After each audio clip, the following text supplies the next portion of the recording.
इसी को मोह कहते हैं।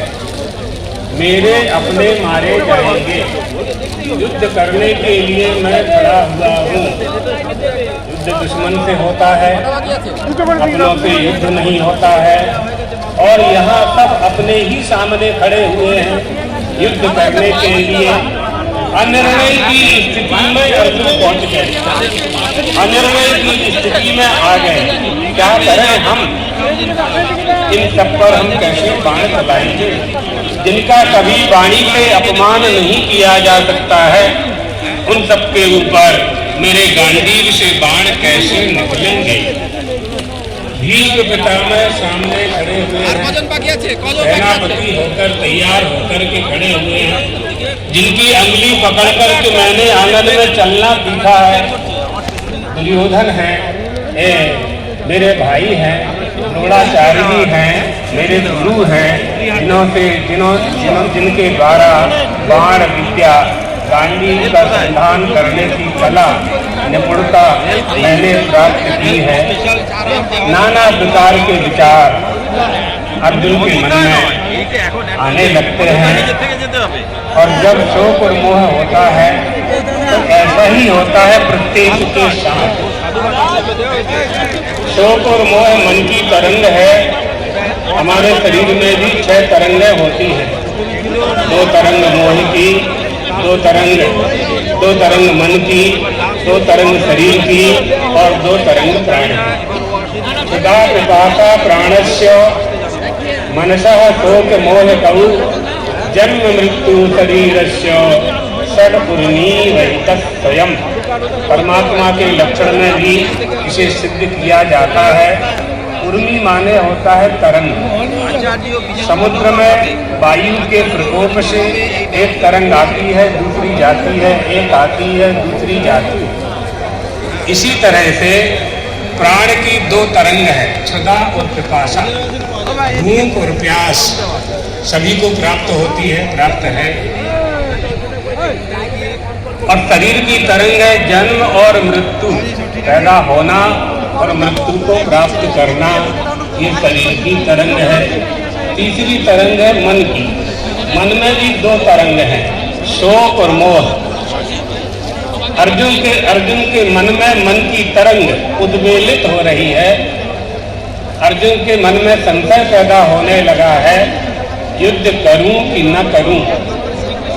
युद्ध करने के लिए ही तैयार थे, युद्ध करने ही आए थे। परमात्मा श्री कृष्ण को निमंत्रण देने के लिए द्वारका गए थे। यह प्रमाण है कि युद्ध में अर्जुन तत्पर थे।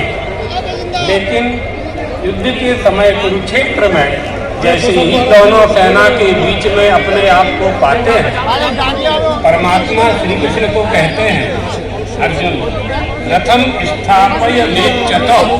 दोनों सेनाओं के बीच में सेनयोर भयोर मध्य, दोनों सेनाओं के बीच में रथ को स्थापित करना है। सारथी रथी के आदेश का पालन करता है।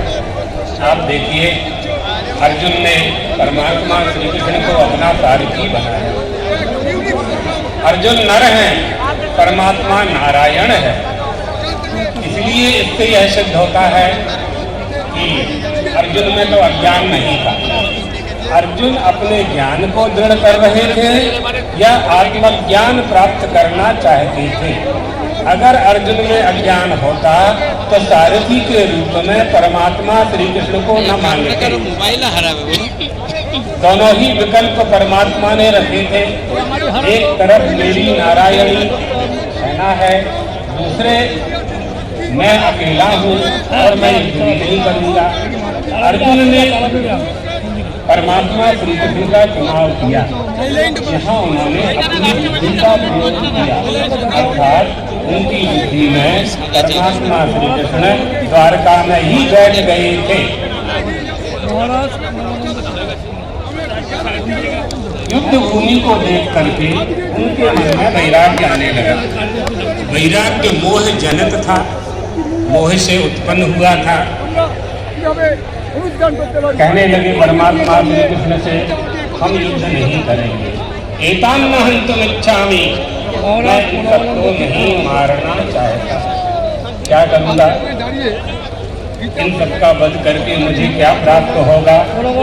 जो प्राप्त होगा उसका नाम राज्य है। राज्य से क्या प्राप्त होगा? राज्य से जो प्राप्त होगा उसका नाम सुख है। न कांक्षे विजयम कृष्णो न च राज्यम सुखानि। नहीं चाहिए राज्य भी नहीं चाहिए, सुख भी नहीं। ये सामर्थ्य इन सब के लिए, राज्य की प्राप्ति के लिए अपनों को खोज न जाने कितने योद्धा वीर गति को प्राप्त हो जाएंगे, कितना प्रजा का नुकसान हो जाएगा, इन सब की मृत्यु हो जाएगी। हम शासन किस पर करेंगे? राजा तो प्रजा पर शासन करता है ना, प्रजा का शासन राजा करता है, राजा का शासन धर्म करता है और धर्म का उपदेश धर्माचार्य देते हैं।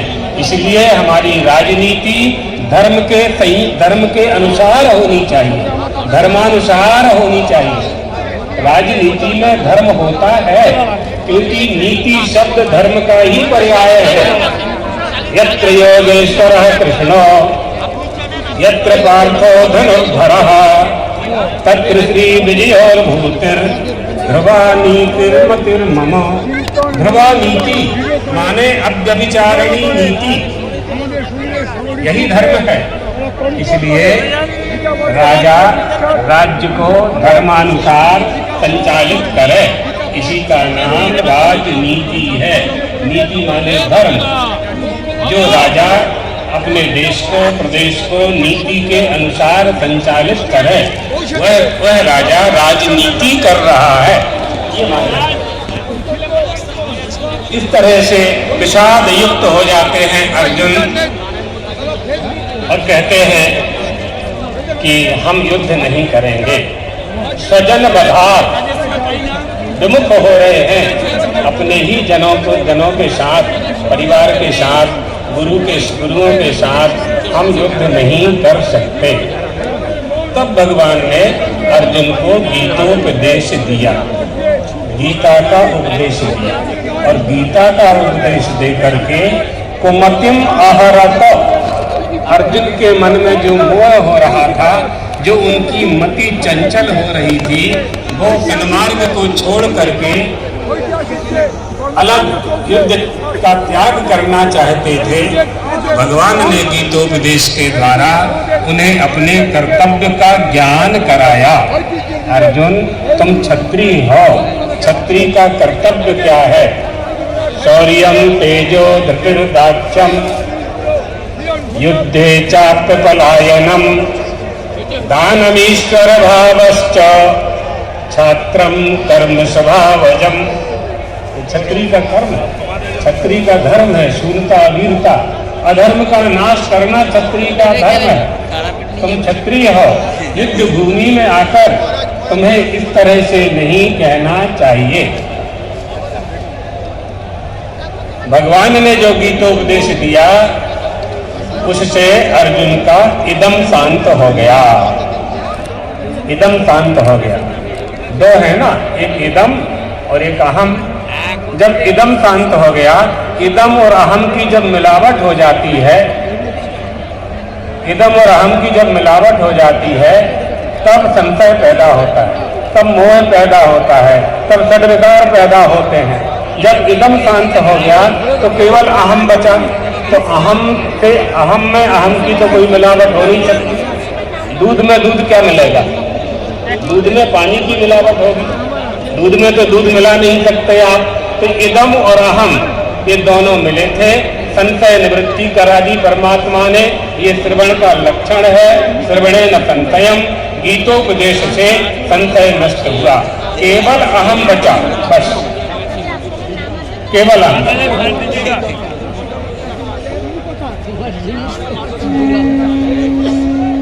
आजकल बहुत मिलावट हो रही है, घी में मिलावट हो गई। असली भारतीय कौन, नकली भारतीय हो गई ना मिलावट। असली भारतीय कौन है, नकली भारतीय कौन है? यही मिलावट हमारी कमजोरी है, ये नहीं होना चाहिए। शुद्ध घी से ही हवन हो सकता है, घी में मिलावट नहीं होना चाहिए। इसी तरह से हमारी भारतीयता में हमारे सिद्धांत में कोई मिलावट नहीं होनी चाहिए। हमारी जो परंपरा एवं परंपरा प्राप्तम, भगवान की गीता में कह रहे हैं, परंपरा से प्राप्त जो सनातन संस्कृति है, किसी भी देश की रक्षा यदि करना है, उसके अस्तित्व की सुरक्षा करनी है, तो अपनी संस्कृति और संस्कार की रक्षा हमें करनी होगी। संस्कृति और संस्कार की रक्षा कैसे होगी? धर्मशास्त्रों के ज्ञान से होगी, वेदों से होगी, शास्त्रों से होगी, पुराणों से होगी, भगवद गीता से प्राप्त होगी, रामचरितमानस से प्राप्त होगी, श्रीमद् भागवत से प्राप्त होगी। हमें सन्मार्ग पर चलाने वाले जितने भी धर्म ग्रंथ हैं, उन धर्म ग्रंथों का आश्रय लेकर के ही हम अपनी भारतीयता को समझ सकते हैं। समझना चाहिए, सोचना चाहिए कि ऐसा क्या है भारत में जिससे भारत सिद्ध होता है। ऐसा क्या है? एनेदम भारतम, भारतीय यत्र संस्कृति ही, हिमालय से लेकर सिंधु से लेकर पूरे देश में जो संस्कृति व्याप्त है, उस संस्कृति का नाम सनातनीय हिंदू संस्कृति है। इस संस्कृति ने इस देश में सबका आदर किया, सबका पालन पोषण भी किया, सबने यहाँ निवास भी किया। संशोधन केवल इतना करना है कि हम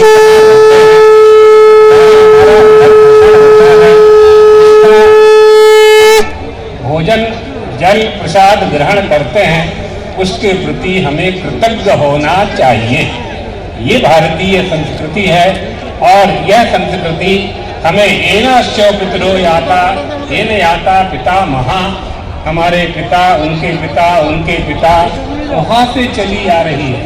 आदि अनादि हमारी सनातनीय परंपरा है, इसलिए इसे सनातन धर्म कहते हैं, हिंदू धर्म कहते हैं।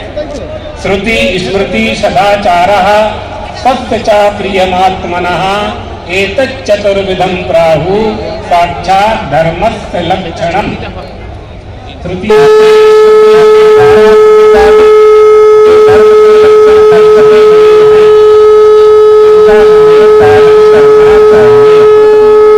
सदाचार युक्त होना चाहिए, शिष्टाचार युक्त होना चाहिए, शिष्टाचार ही सदाचार है। पालन के ये सरल उपाय हैं और सरल उपाय हैं धृतिक्षमादमोत्तेयं शौचमिन्द्रिय निग्रहः धीर विद्या तत्तमक्रोधो दशकं धर्म लक्षणम। ये धर्म के 10 लक्षण मनुष्य मात्र के लिए कहे गए हैं। मनुष्य मात्र को इनका पालन करना चाहिए। धर्म के इन लक्षणों का पालन करने से हम अपनी संस्कृति और राष्ट्रीयता की रक्षा कर सकते हैं। हमारी संस्कृति में, हमारे संस्कृति के ज्ञान के लिए हमारे पाठ्यक्रम में गीता जी के उपदेश का समावेश होना चाहिए। हमारी संस्कृति और संस्कारों की रक्षा के लिए हमारे पाठ्यक्रम में रामचरितमानस, परमात्मा श्री राम ने कैसे राम राज्य की स्थापना की, कैसे राज्य का संचालन किया, दैहिक दैविक भौतिक तापा, राम राज्य काहू नहीं व्यापा, सब नर करहि परस्पर प्रीति, नहीं दरिद्र कोई दरिद्री नहीं था श्री राम के राज में, कोई अज्ञानी नहीं था, कोई तापत्रय वाला नहीं था, तापत्रय से सभी मुक्त थे। ये हमारी भारतीय संस्कृति के पोषक ग्रंथ हैं, इनका अनुकरण करना चाहिए। परमात्मा श्री राम ने अवतार लेकर वह कर के दिखाया जो मनुष्य को करना चाहिए। लोग पूछते हैं भगवान को मनुष्य अवतार क्यों लेना चाहिए, क्यों लेना पड़ा? इसलिए लेना पड़ा।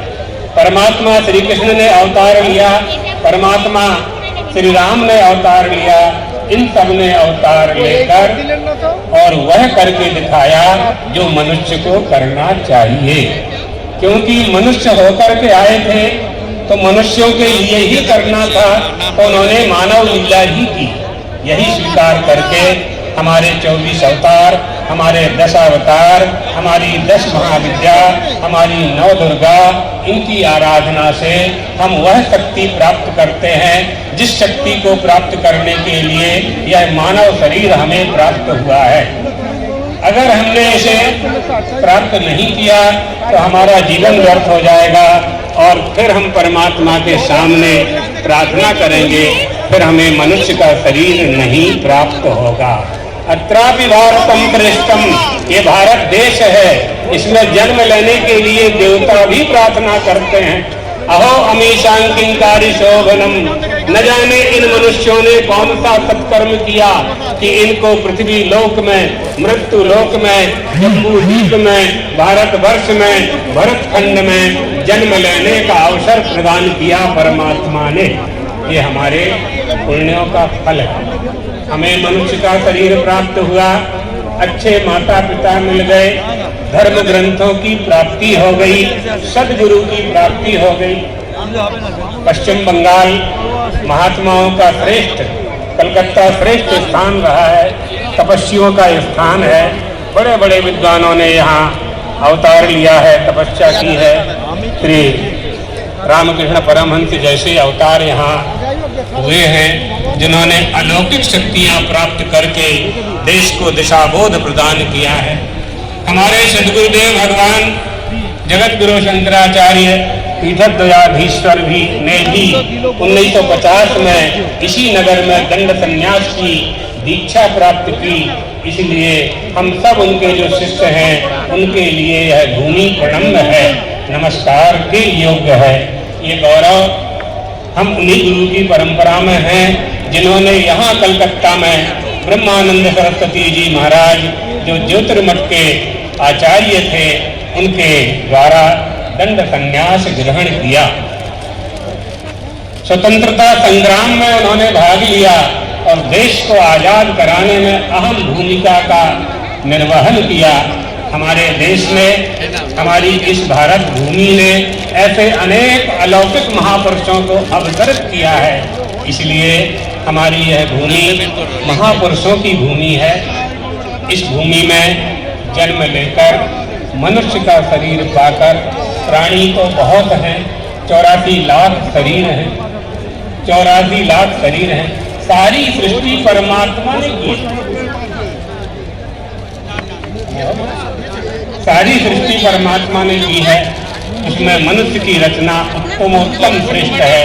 भगवान ने अर्जुन को गीता का उपदेश देते हुए कहा, मया सतमिदं सर्वम जगदव्यक्त मूर्तिना, सतमिदं सर्वम जगदव्यक्त मूर्तिना। मेरे द्वारा ही पूरा सब कुछ व्यक्त हुआ है। परमात्मा के द्वारा चतुर्भुज अवतार, 24 अवतार हुए, दशावतार हुए। वो चतुर्भुज रूप धारण करके आए, धनुषधारी होकर के आए, पीतांबरधारी होकर के आए, बंसी बजाने वाले बनकर के आए और उन्होंने सृष्टि की रचना की।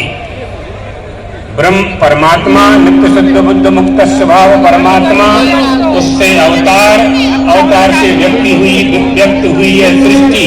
सृष्टा पुराण विविधान जयात्म सत्या, अपने आत्म शक्ति से ही सारी सृष्टि की रचना परमात्मा ने की। आप लोगों ने बहुत बड़ा कार्यक्रम करके कलकत्ता में, पश्चिम बंगाल के क्षेत्र में इतिहास की रचना की।